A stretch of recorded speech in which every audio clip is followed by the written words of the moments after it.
La société civile procédure nationale a organisé une journée de réflexion en fait, et c'est aussi une journée d'appel à la résistance collective. C'est une journée d'appel à la cohésion et à la prise de conscience collective. Voilà pourquoi nous sommes réunis ici et nous voudrions que les actions menées par les coordinations provinciales se répercutent dans toutes les autres provinces. Jusqu'à présent, il n'y a que plus ou moins 4 ou 5 provinces qui ont été actives. Il y a Sud Kivu, il y a Maniema, Kasai Oriental, Sakuru, Bazuele. Nous voudrions que toutes les autres provinces, que toutes nos autres coordinations emboîtent les pas.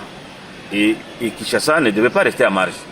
Voilà pourquoi le Bureau national a pris l'initiative en réunissant les acteurs qui proviennent des communes.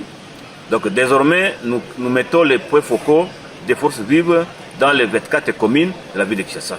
Et ces points focaux vont permettre justement de relayer les différentes réflexions, les différentes actions ou les résultats des différents ateliers qui seront tenus.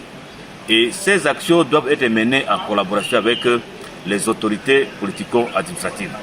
D'où une demande d'audience a été introduite auprès du gouverneur de province.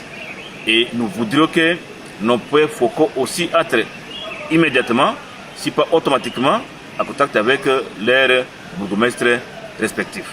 Et cela permettrait à ce que les acteurs sociaux et les acteurs politico-administratifs interagissent dans l'intérêt de la nation.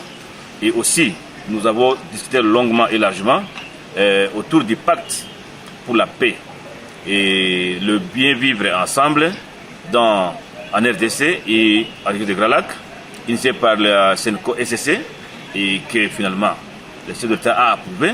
C'est une bonne chose, c'était le début, mais nous voudrions que le chef de l'État et les autres acteurs qui sont des parties prenantes soient sincères.